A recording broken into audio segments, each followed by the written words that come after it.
everybody. I want to introduce Dr. Kriese, and then Julie George is going to introduce the rest of our presenters. Dr. John Kriese is a native of Blount County. Yay! He is a graduate at the University of South Swanee, and he received his Master's of Science in Public Health from Tulane University in New Orleans. He's followed with his medical training at Deas College of Osteopathic Medicine at LMU in Harrogate, and is a board-certified family medicine after a residency in Abington, Virginia, not West Virginia, but Virginia. He completed a fellowship in geriatric medicine in Morganton, North Carolina, before returning to Tennessee to join Senior Care Partners of East Tennessee. Dr. Kriese loves spending time with his family, especially his dog, Maggie. Now I have two. Yes, now he has two, collecting vinyl records and traveling and photography.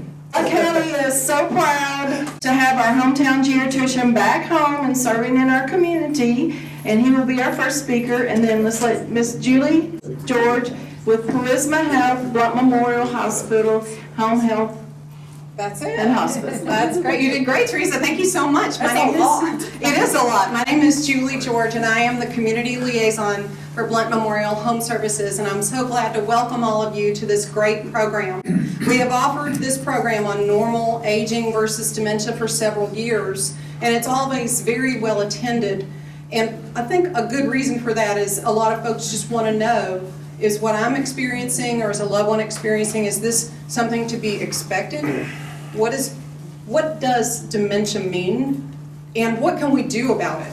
So we have a variety of perspectives today, and Dr. Kriese is definitely our geriatrician, going to talk about the medical side of what causes dementia, what's the history of the disease, what are some things going on in the environment, different treatments and things. We have Mary Deas, who is a certified dementia practitioner, and she's an occupational therapist. So in her normal days, she works in our brain health enrichment program, and she helps families know how to get through the day, how to do those things around the house that they may be struggling with, or they might need help with, or they may be needing to relearn or to remember. Stacy Hillenbrand comes to us to talk about resources in the community. She's a licensed clinical social worker of many years' experience. Many of you have met her and know her, and she has been working in our program here at Prisma Health for 5 years. 5 years. Stacy and I have been working together for a very long time. So each of them brings a different perspective. So I'm very glad to have this panel to talk about the issues of normal aging versus dementia. And we're going to try to talk kind of generally about a lot of things. There's so much nuance to this issue that probably, we have to speak separately about a lot of it. But I really want to give some overviews, like she said, talk about some of the history of the disease, address some misconceptions, talk about how we stage it, how we evaluate it, all these things to try to put it together for you. So I'm going to start out with one of my heroes, Rose Nyland, played by Betty White. What I address a lot as a geriatrician is this misunderstanding that getting old has to come along with, bad things. It is true that there are health changes and concerns, but we need to rethink a lot of how we feel about an aging population and getting older. There's so much stigma about getting older. People are terrified about it, and I think we really need to recapture that. So we're going to start out today talking about what a normal aging brain does. So we have an amazing thing in our heads that is doing thousands and millions of computations every moment, and yet we are so shocked when it makes one little mistake. And all of you, I'm sure, have experienced this, because I know I have. And I don't think I have a memory illness, but I do walk into a room and say, wait a minute, what did I walk in here for? So let's talk about that. So normal aging changes, okay? This is very important. So speed decreases. It takes longer for somebody to do certain things, to reach certain conclusions, but you get there. This is something I've had people tell me, oh, I'm forgetting, and then, a minute later it comes to me. That's a normal aging brain, okay? Losing things from time to time. This is time to time being the qualifier there. It doesn't mean that you can't find anything at all, but where did I park? Where did I put that remote control? Trust me, that happens to me on a daily basis. That's a very normal thing. Sometimes forgetting the correct words to use. This is a very difficult skill that we start doing when we're children, and we think that it's going to persist for the rest of our lives, but it is a very, very difficult thing to keep track of. And so it's not abnormal to be like, what is the word for that thing? Now, if it was happening all the time, and again, there's a big qualification there, that's when we worry about disease. Occasionally forgetting a medication. I tell all my patients, my wife has to lay out a couple vitamins and my one medicine every day for me, because I would forget otherwise, because I'm in my head, I'm on my way to work. That's okay to forget now and then. Now, if you were forgetting every time, if you were forgetting that you were even taking medication, that's when there's a problem. And trust me, I talk about ways to remember this, because it's important. People are always typically aware of their memory changes. So I get more nervous about somebody having a dementia when they come to me and they say, oh no, doctor, I'm doing great. I'm feeling so good. Nothing's wrong with me. And then their husband or wife is like saying, no, she's really in trouble. Because that to me indicates more of a problem than if somebody comes to me and says, sometimes I have trouble with this thing and I have trouble with this thing.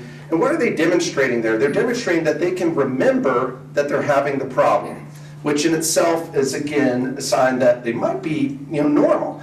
And so, what was that person's name from high school? That's going to happen to everybody. You've not thought about them in 30 years. Why do we expect to? Why do we expect to remember that? Forgetting a name but remembering a face. This is a very normal thing. Everybody experiences that, no matter what the age. And then making a bad decision once in a while. I won't go through what those bad decisions are, but you can think of them. So, memory loss being the key word with aging is common, but it is not normal, okay? I've had people tell me, though I thought that this was part of normal aging to go through these changes, but dementia is always an actual illness, and it needs to be addressed as such. So if you're having actual problems, it is not normal. So be clear about it. These are things that are not normal. Repeating yourself over and over again with certain questions, even if you've asked them multiple times. Getting lost, that one's pretty clear for most people. That's usually one of the more shocking things to happen, and that's when usually they're calling me. Forgetfulness of recent events. This is beyond what I had for dinner last night. This is really, oh wait, did we go to that birthday party last week? I completely forgot about that. That would be atypical. Changes in language and comprehension abilities. Personality changes, obviously, that would be a much later thing, hopefully, although some types of dementia will show up as personality changes. So that's something really important with that. Inappropriate behaviors, those things, we talk about. Apathy. So apathy is a big issue, and I put a note over there in the corner because a lot of older adults that think that they have a dementia are actually depressed. So that's why it's really important to be screened for depression, anxiety, these other things that might be going on, or even other physical changes, because a lot of these things, if not all of them, might be related to that as well. There's a lot of overlap, especially changes in eating habits, hygiene, and falls. So let's talk about what some people call a pre-dementia, but I don't like that term. It's what we call mild cognitive impairment. So memory illness is a spectrum. And mild cognitive impairment is something, and I'll kind of show you a graph later, that shows up very early in this whole process. A lot of people will experience this, as you can tell from the numbers. It's pretty common, about 15 to 20%, and then it gets more common as you age. So that's something that's important. It's almost like flipping a coin when you're 80, whether you will have some degree of cognitive impairment. That is not, though, to the severity of a dementia, and we'll talk about what that means. So only about 50%, again, I need to put a big caveat on there. These statistics are not great. We unfortunately under-research dementia as a whole, as a country. So there's not a lot of great statistics just in general, and, well, I should say for pretty much anything that affects older adults. So when I say 50%, could it be 30, could it be 40? There's different studies, sure, but I just want to give you something to think about, basically. It's a major risk factor, but not everybody actually progresses to a dementia, but I think especially at this stage, it's important to get evaluated as best as you can, because early diagnosis is really key. And I'll talk about that again later. So let's talk about dementia. So there's a lot of stigma around the name dementia, and rightly so, because a lot of people think it means like demons, which it doesn't. What it actually comes from is the Latin, which, de meaning without or loss, and then mens meaning mind, like mentation, mental status. That's the same Latin root. So being out of one's mind, this is a term that came out in about the 13th century, and it's persisted. It was really only used in medicine up to about the 18th century or so. But even then, we did not have a medical name for this or a medical diagnosis of it, and so it's still kind of problematic for a lot of reasons. But we still use it because it encompasses a multitude of diseases. Not all dementia is Alzheimer's, and we're going to talk about that. So what does dementia mean? It's more than memory. Just keep that in mind. Memory is only one aspect of dementia. When I really care is when it starts affecting somebody's functioning or independence. So just memory, everybody thinks, oh, well, I'm forgetful, I got dementia. Not necessarily, okay? So that's an important aspect of it. It affects all these things with your cognition. The key is that the deficits are severe enough to cause significant decline in functioning and must be a decline from previous functional ability. So in other words, I've had some folks that they come to me and they never learned how to read, but is that a decline for them that they now can't read? No. So it's really important when we're assessing somebody to say, okay, what was normal for you a year ago, 2 years ago, whatever that happens to be, versus now, and has that changed? So, like I said, it's an umbrella term. I won't go into all these forms. What we're going to spend the most time on is Alzheimer's disease, but there are many other kinds of dementias. And we look at the characteristics of it, and we try to do our best clinical diagnosis that we can.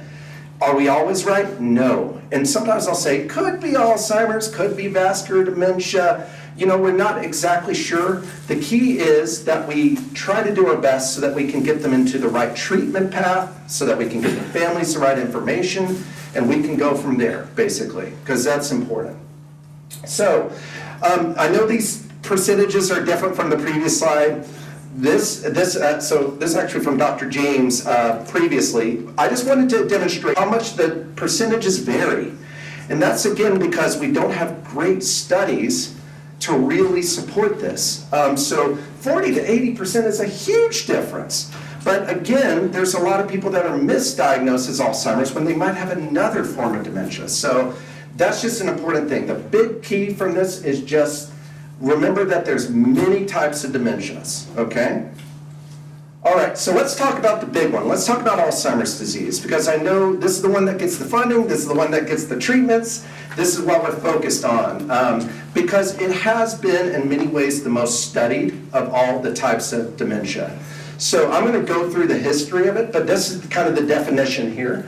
So it usually starts as memory.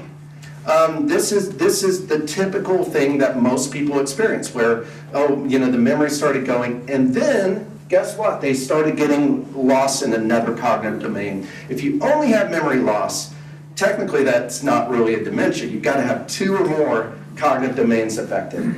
The key here is that it kind of spreads throughout the brain and affects every aspect of physical and social functioning. So, age of onset, most people about mid-70s, but of course there's a lot of extremes. So as early as 50, I've seen, and then as late as 90. It really depends on the person, but the average is around mid-70s. More women than men get it, and they don't know all the reasons. I put some of the guesses, I'll say. Women live longer, and that's probably the biggest reason that we're diagnosing more women with it than men. I also think that there's a social aspect there. Men are better at hiding things. My uncle was one of these where he had, you go in his workshop and there were Post-it notes on everything, because he was hiding it from his wife.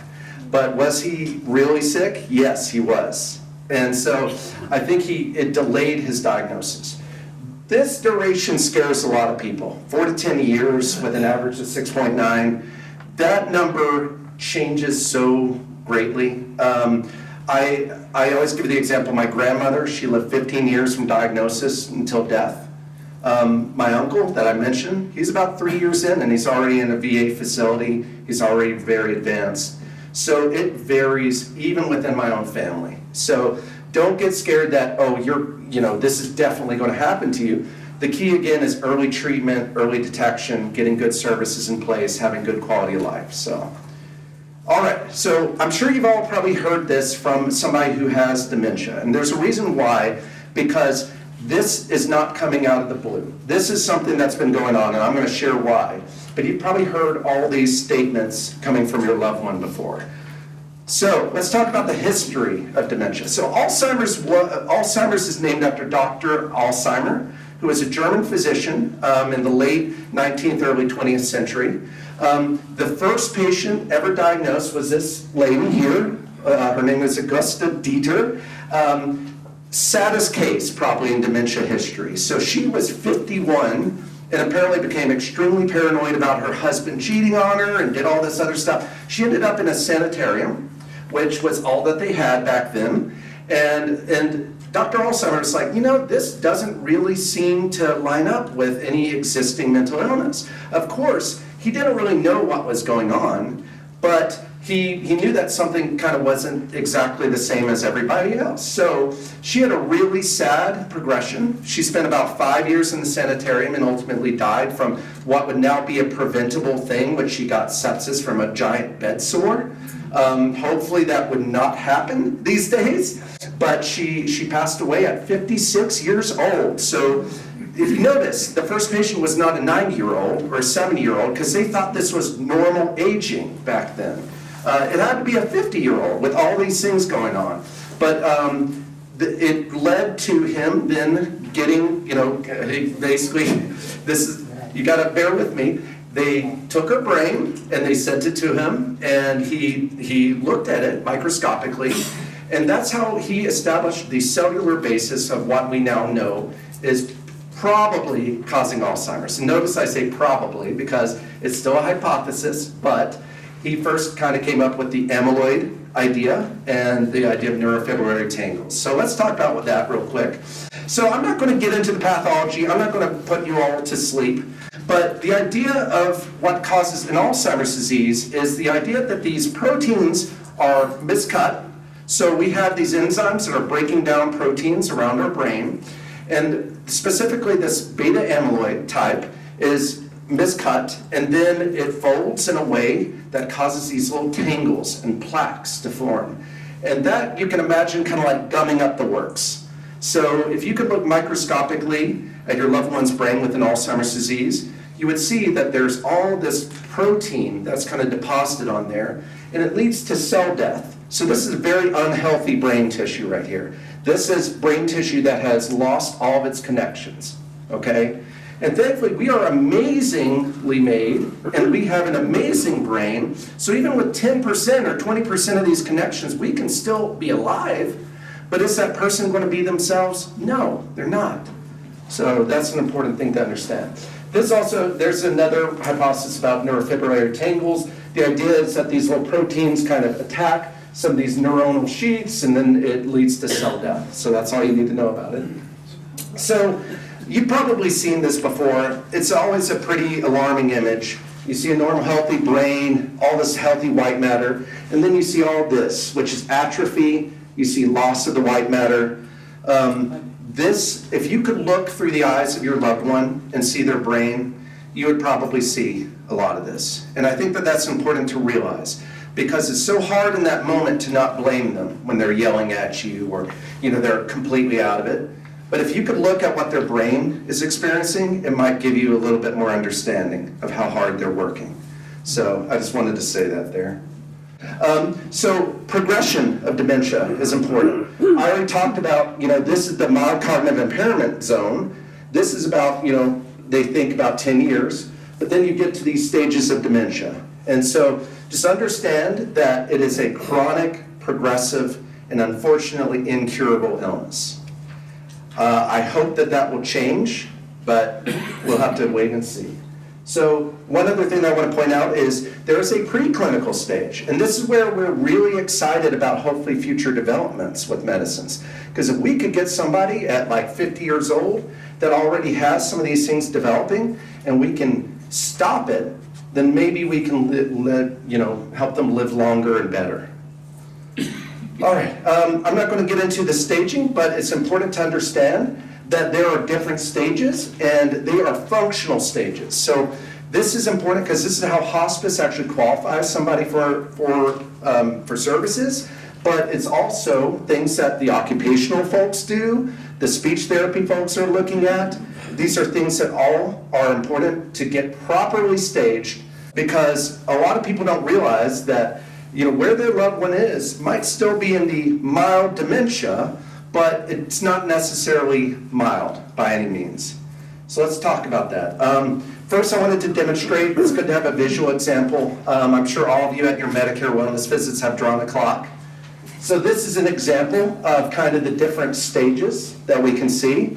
I've seen some where people just draw a circle and then they're just too confused to keep doing it. This is also really beautiful. So you can find this guy's work online. He was an artist, and so this was before he was ever sick, and he did self-portraits.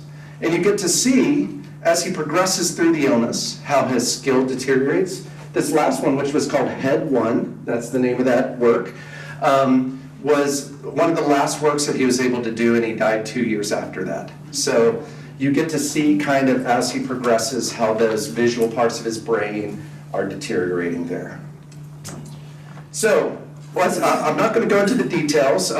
There's a lot of nuance in the staging, but let's talk just real quick about the 3 different kinds. So mild stage Alzheimer's, this is the majority of people, and this is a silent majority, because a lot of people in mild stage aren't getting evaluated. And it's a shame because a lot of our drugs and treatments are geared towards mild stage dementia.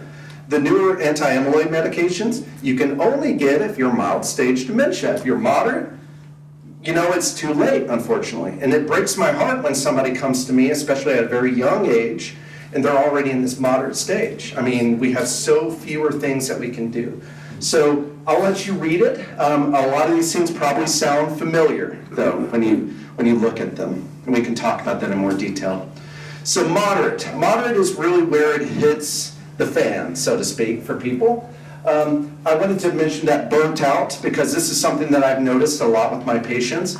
So they'll say, he's doing great, we'll take him somewhere, and then he just checks out. He just goes to the back. I had a fella who was at a nice party for him, and it was just so overwhelming, he lasted about 30 minutes. And that's because he was burning through all that mental fuel, and he was just running on fumes. So outbursts of anger, anxiety, wandering, tearfulness, loss of impulse control. We're going to talk about it a little bit, but this is, in my opinion, the hardest stage, because they are still able to walk and do things, but it's just getting very difficult. Then there's severe or end stage. It's important to note why people die from a dementia. It's not really technically from the illness itself. It's from infection, it's from malnutrition, it's from all these things that can happen to somebody when they lose all that functioning for themselves. Of course, swallowing problems and other things. So again, critically important to involve the therapists, speech therapy, occupational, when it's appropriate, and then when it's not, looking at comfort care. That might be the most appropriate and the best thing for them, is to take them home, make them comfortable. And then, like I said, the hardest stage, in my opinion, is moderate, because that really is where those caregiving needs, and if you've not prepared for it, you might be caught off guard. You're like, wow, this is so overwhelming now. It's really critically important to be involved and to make sure that you're preparing for what will most likely come. And that's going to be more people in the home potentially to help, whatever that looks like, whether it's family, whether it's hired people, and all these other safety issues that can come up. So I love this quote from Viktor Frankl because I think it really illustrates the issue with caregiving. I talk to caregivers a lot. It's so frustrating when you can't change the person. You can change yourself, you can make modifications in the environment, but they are going to be trying the best that they possibly can to keep it together, to keep moving, to keep all their function intact. So that's an important thing to realize. We have to change. They are going to be doing the best they can, okay? So, real quick, risk factors, because this is important. What I really want to highlight are the modifiable. So, if you don't smoke, if you don't drink a lot of alcohol, you're already, doing well. But the one that I want to focus on is poor diet. Unfortunately, our studies aren't great, but there's a lot of hypotheses about how poor diet impacts our risk for dementia. And it's absolutely something that we recommend working on, having a good, healthy, kind of anti-inflammatory diet. There's something called the MIND diet, M-I-N-D. It's very similar to a cardiac diet. So not surprisingly, something that's good for your heart, it's going to be good for your brain. So it's not about, this is important, it's not about losing weight. It's not about losing weight. It's about eating better so that your mind works better. So actually it should be very calorie forward because we want them to maintain their weight. So management, I think early detection, like I said, is really important. You have to get a good diagnosis. Unfortunately, a lot of older adults, when they get acutely confused in the hospital, they're told, oh, your mom has dementia, That is not how dementia works. Dementia is a chronic, long-term process. What that's called is called delirium. And I'm not going to get into that because, trust me, I could talk a whole nother hour about delirium. But just keep that in mind, getting a good diagnosis, not getting misdiagnosed. Either by underdiagnosis, meaning I had a lovely lady and her primary care doctor who's a good guy. He kept telling her, you don't think anything's wrong with your memory, do you? And she'd say, no. And her husband's like, she is. And then I, of course, pick her up and she's already, pretty advanced in this whole thing. So either undiagnosed or overdiagnosed, which is what I said, where older adults, just because they are sick and something happens, they get a pneumonia and suddenly mom's a little bit loopy, doesn't mean she has dementia. So lifestyle modifications, caregiver education. I'm not going to get into the medications, that's something to talk to your doctor about, but just understand that there are treatments, they're not everything. The medicines help to slow disease some, but they are not cures, okay? That's an important understanding. So, this is what's coming. I love this little graphic here, the silver tsunami. I've also heard the senior surge, which I like that. So the baby boomers have boomed. We are reaching a point in this country where we might not be able to properly care for these older adults. There's all this talk in the news about it. There's all this talk about, well, what are we going to do? But here's why it's important. So this was literally from this week in JAMA. I was reading through it and I was like, I got to include that. So dementia will nearly double in the U.S. by 2060. So that's what we're talking about here. The prevalence is going up. We're getting better at diagnosis. I think that hopefully in time we'll get even better with that. We've got more tools to diagnose things. But this is the real importance here. It's getting more common. I feel, though, that we have always had dementia. It's just, unfortunately, so many people used to think that when grandma sat in the corner and rocked in her chair and didn't talk to anybody, that was a normal part of being aging. They said, oh, grandma's got hardening of the arteries, or she's senile. How many people have heard that? I'm sure you've all heard that before. Oh, grandma's senile. So we weren't calling it the right thing. So we've had dementia. There's a lot of arguments about environmental reasons. People talk about leaded gasoline in the environment back in the 70s. Now everybody's around lead, which is a known neurotoxin, and all these other things. Agent Orange in my veterans, I always ask about that because, my goodness, we're finding all kinds of things. But just understand that this has been around. This is part of the human condition, unfortunately, for now.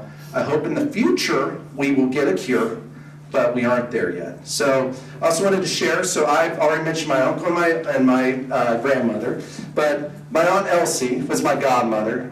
So if you work at Morning View Village, you might have seen her over there. This was 10 years and 20 pounds ago for me, so I look a little younger and I don't have the beard. But she was a wonderful lady, and she thankfully had a very peaceful passing during COVID. But this disease literally affects every person in this room and everybody in this country. If you think you know somebody with dementia, you really do. They just haven't been diagnosed. That's my feeling about it. So, and I want to talk to you guys today about how therapy can benefit how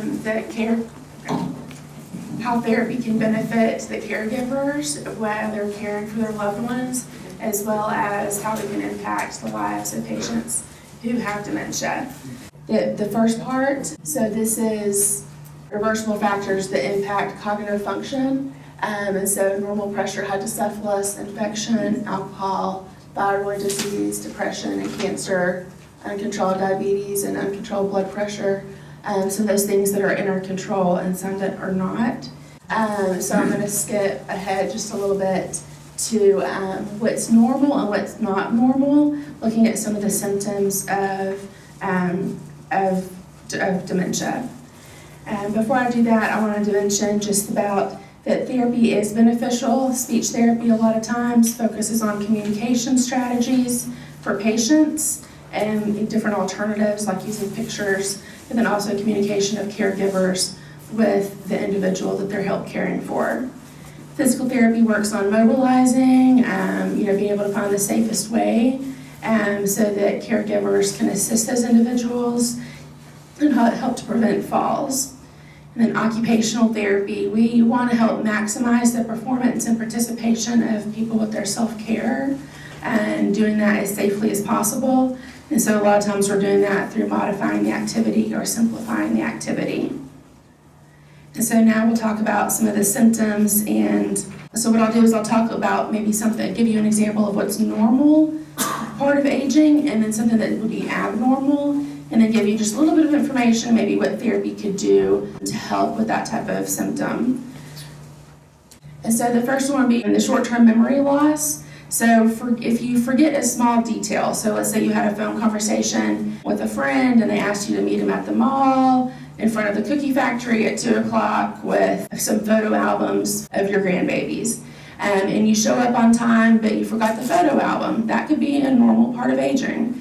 But if you forgot that you had that phone call with that person and you were supposed to meet them in general, and then that would be not a normal part of aging. Or maybe you show up and you're there at the right time, but you forgot where you're supposed to meet them. Trying to problem solve that you maybe call their cell phone so that you could help to locate them. So that would be, trying to have difficulty problem solving, how to solve that problem. And so we would maybe, with therapy, suggest using written memory aids, writing down where you're going to meet the person, what time, and what to bring. Maybe putting that on the calendar for the day that you're going to be meeting with them would be a way that we would suggest to help to compensate for that. Trouble calling rewords or difficulty with communication. As Dr. Kriese had said, momentarily or occasionally forgetting a word, that's normal. But if you're forgetting words for extended periods of time, or you're having difficulty getting your needs, wants, or what the point of what you're wanting to say across would not be normal. And so a lot of speech therapists would work on communication, alternatives to communication, like using pictures, or communication from caregivers, just simplifying and being more concise with the way that you phrase something to an individual, and then giving them increased time. It can take between 60 to 90 seconds for somebody who suffers from dementia to be able to process what you're saying. And then if you try to re-say what the first thing, so you say something the first time and then you say it a different way the second time, somebody's trying to process what you said the first time and the second time, it gets all jumbled. So you want to repeat what you say the second time the same way you did the first time in a simple format so that they have a better time understanding you. Inability to understand sarcasm. So it's normal for, every generation has their own slang words that they use, and it's hard to keep up with. So that's a normal part of aging. But what's abnormal would be if somebody takes you very literally, unless that's kind of the personality that they always had, but taking things very literally and having a hard time distinguishing when somebody's serious versus when they're being sarcastic. And so again, speech therapy would recommend, using short, simple, concise phrases and kind of try to match, what you know about your loved one as to what type of terminology works best for them. Inability to perform simple or familiar tasks, and this really varies depending upon the stage of dementia that you have. But like occasionally, what's normal would be occasionally forgetting medications. Abnormal would be forget that you take your medications at all, and it happens, frequently. Therapists would recommend using maybe a medication alarm. They've got great alarms out there that have the day of the week on it, the time, and then have multiple alarms that can go off during the day so that you can remember to take your medications. Another thing that would be normal for inability to perform familiar tasks. So let's say you've got your phone and your remote sitting right next to each other and the phone rings and you pick up the remote, but then you quickly realize that's not the phone. But what would be abnormal is if you didn't realize it wasn't the phone, or phones that you typically use, you have a hard time functioning. Now, I know the smartphones can make it difficult because we're not all of that era that, grew up with those smartphones. But, if you forget how to use the basic functions, like how to dial out or how to, just kind of maybe check your voicemail. And so a recommendation would be to maybe make cue cards, use pictures, use short phrases to be able to use as a reference sheet of how to do some of those basic functions. Or to get a simplified phone. Maybe some people are more used to a flip phone, so you could go back to a flip phone. Or they do make some more simplified phones to where you don't have, so much stuff like email and Googling, it's just more straightforward phone. Or you could go back, if you're mostly at home, going back to just using a landline. And they also have big button phones with pictures of the person that you're trying to call. So a lot of that depends on what stage of dementia that you're in as to how much you need to simplify an activity. Repetition. So, it's normal if somebody kind of has their go-to funny story or joke that they like to tell. That's a normal part of aging. A lot of times people go to the grocery store on the same day of the week and they buy typically kind of the same stuff each time that they go. That's normal. But what would be abnormal is if, instead of going just once a week on a Tuesday to go grocery shopping to buy those same items, that you're going on Tuesday and then again on Thursday and again on Saturday because you've forgotten that you've already done that. So we would recommend using a calendar, having a list of items to buy to be able to use as a reference for that. As far as, and then what would be abnormal would be repeating a story or asking the same question frequently within a short time period. And with that, a lot of it is caregiver education of just, just being accepting of, don't say, well, do you remember I just told you, instead just answer their question or redirect. Loss of interest, as Dr. Kriese had said, approximately 70% of the elderly have some form of depression. So it can be normal to lose interest in things that we enjoyed, and it's more maybe possibly related to suffering from depression. It's normal for different interests to change. Maybe we enjoyed going out on hikes, but because of our balance or different cardiac problems, we're not able to do that. So it's not so much maybe a loss of interest, but maybe just a different life stage that we're in.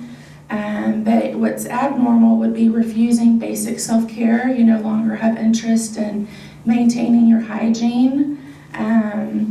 Maybe you're more withdrawn or refuse to participate in activities that you regularly enjoyed. And so therapists would encourage, being positive, making things sound like an exciting event to do, introducing new activities to try to engage and maybe simplify those activities. if people used to like to do word searches and word finds, maybe someone could go through and circle the first letter of each word, and then it's something they're looking for that as a cue to be able to do the word find. So you're just kind of simplifying the activity, and they may regain their interest in that activity because it's easier to do. Sometimes loss of interest can also be because something's just gotten too hard to problem solve how to do it. And then I think another thing is, instead of maybe bringing a puzzle out to somebody and saying, hey, here's this puzzle, why don't you work on it? Say, let's do the puzzle together. You know, everybody sit down and do it together. People, we're social animals, social creatures, and so when you have something to participate in with someone else, we're more inclined to do it. Falling is one of the top 2 reasons that people end up in the hospital. What's normal falling would be having a health or physical problem. Maybe you've got a bad knee, maybe you have Parkinson's, maybe a cat just ran out in front of you really quickly and you weren't able to, avoid that fall. But what's abnormal would be maybe if we're forgetting to use our walker that we're supposed to use. Our abstract thought and our attention span is a lot of times affected by those with dementia, and so if we're not able to multitask well because our attention isn't as good, then we're at a higher risk of having a fall, especially when you're trying to navigate obstacles. So therapists would try to help maybe modify the home to prevent falls, maybe place a brightly colored strip along the edge of a step so that they're more aware that there's a step there to go down.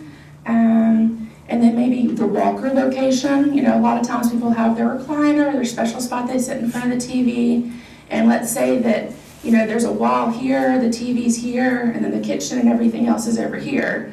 But someone gets in the habit of putting their walker next to the wall. So when they get up to go into the kitchen, the walker was out of their sight, so they're headed out to go without it. So instead, you can either put brightly colored tape on the walker to help as a visual cue to help someone want to use it, or you can have it kind of off to the side on the direction they would be walking, so it's a visual reminder. So those are types of things that therapists could recommend. Mood swings. So it's typical, for people to be set in their ways. It's typical to have a mood swing because you're tired or you're uncomfortable, you're in pain. What's not normal would be having difficulty regulating emotions and sometimes even being able to recognize those emotions. Sometimes it's hard to shake off that frustration or that anger that we're having. And so therapists can educate on reducing those dementia-related behaviors, reassuring somebody that everything's okay, and then distracting them by having them engage in an activity that they find enjoyable. And then lastly, difficulty with coping with change. A lot of times we can be kind of set in our ways, and that's normal. A lot of times we have our own set routines that we do. That what would be abnormal would be difficulty adjusting because of disorientation, having a hard time developing the memory of a new place or new routines, especially if someone had to move in with a loved one because they were not able to live by themselves anymore. They're in a new environment, there's a new routine because other people are there involved in trying to bring everything together, so you're bringing in different people's routines.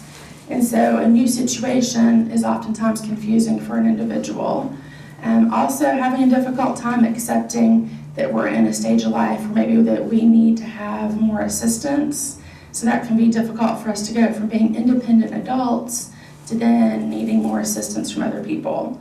And so therapists would help to encourage people to reassure their loved ones, to modify homes to where there's less obstacles, or get them familiar with the common areas in the home that they would be using, and to help establish a routine, maybe help to maintain some of the routine that they used to have that's familiar to them.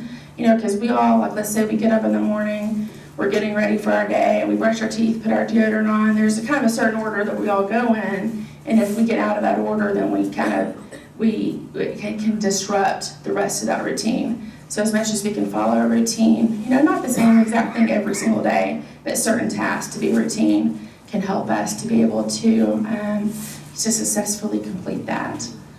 Hey everybody, I'm Stacy Hillenbrand. I'm the social worker with Prisma Health, Blount Memorial, Home Health and Hospice. I've worked for Blount Hospice since November of 2020 and I love it. I also do some work with our home health patients as well.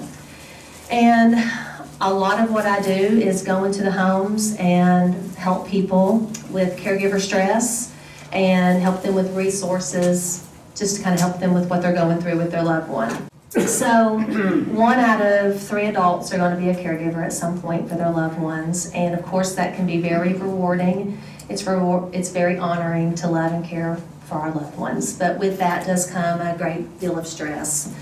And so there's many reasons why that might be stressful. Maybe your loved one is requiring care from you 24/7. Maybe you have no one that can help you and you're all alone. Maybe you have financial struggles coming along with that. Maybe you have your own health issues. All of those things can really enhance all the stress involved. And that stress will manifest itself in many ways. I mean, you can have physical symptoms, headache, feeling more fatigued. Emotional symptoms, maybe you're feeling burdened by it. You know, that's a hard feeling to have. There's some anticipatory grief going on, maybe some feelings of sadness. And behavioral. Maybe you're not going to your doctor's appointments like you need to be going to. Maybe you're lashing out or just struggling. It's important to attend to that. So how do you do that is the big question. So I can't say this enough. It's really hard to provide care to your loved one all alone. Like it's just, some people, maybe a little small percentage can do it, but I just think everybody needs support. And I would just recommend you building a support group, a care team as some people call it. But having a care team is incredibly important. You need medical professionals helping you. The brain enhancement team, you know, there's lots of resources in our community that will come into your home and help you with occupational therapy, speech therapy, physical therapy, will help you make a plan for your future. That is the one big thing that I do that can reduce stress with families is planning. It's important to have a plan, you know, whatever that means for you. So maybe it means hiring somebody privately to come into your home. There are all kinds of resources in our community that do that. That's very important. You can hire people privately on your own or through an agency. Having somebody in there so you can have a break is important. A respite is very important. Sometimes our loved ones, you know, we have to make difficult choices and they may need to go live in a facility, and that's okay. They have memory care facilities, we have assisted living programs, long-term care, you know, and that's okay. And we also have adult daycares, and what I love is when I started this job in 2020, there were no adult daycares in Blount County. So I'm so excited. There are several now. And then, of course, the Office on Aging, I'll plug them. They did not tell me to plug them. I love them. They're awesome. If you ever have questions about any resources for care, call them. They know all the resources, too. They will help you. So just don't do it alone. I am going to bring up cost for a second because it's just important for planning.